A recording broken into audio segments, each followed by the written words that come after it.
Hello, ladies and gents, boys and girls, people of all ages, sexualities, and identities, and welcome back to another Doctor Who review. And once again, we're back with some more 10th Doctor, and this one is the Idiot's Lantern.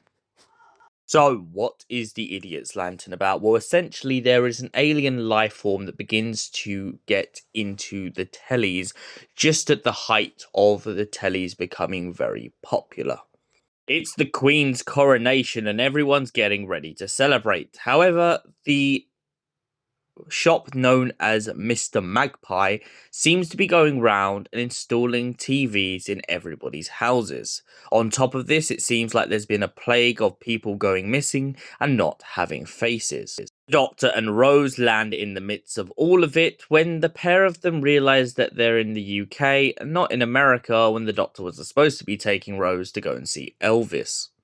The two begin to investigate the case of the missing faces and soon discover that there is a woman in the TV who likes to call herself the Wire.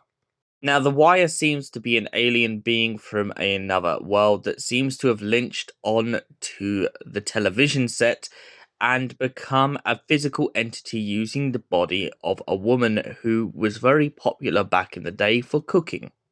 As the Doctor and Rose get closer and closer, the Wire decides to attack Rose Tyler, taking her face away and leaving her stranded in the street. When the Doctor discovers what's happened to Rose, he goes all Time Lord victorious on us once again and is at the point of no return. After seeing what the Wire has done to Rose and so many others, the Doctor is determined to shut them down once and for all.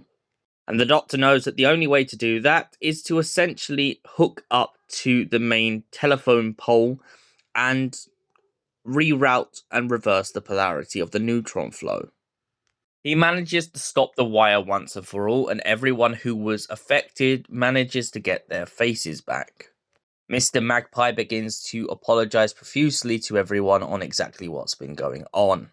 Meanwhile, there was a sub-story that was going on between this. A young man and his father have a big scrap throughout the whole story. The young man's father becomes very abusive to his son and his wife, and the Doctor has none of it.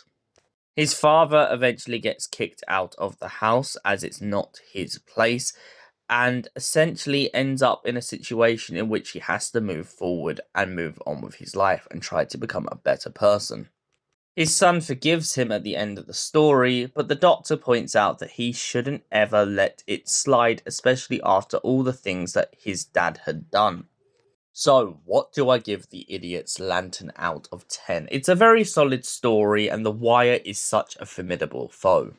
I really feel like this is one of those stories that we could always go back to. I also feel like since watching it back, the Idiot's Lantern really reminds me of the Faceless Ones, except from rather than you having chameleon tours, you have an entity who hides behind the TV and pops up when they feel like it.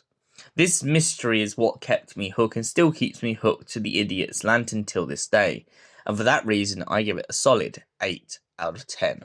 Thank you for watching, and we'll see you in the next Doctor Who review. Until then, goodbye, stay beautiful, you beautiful people.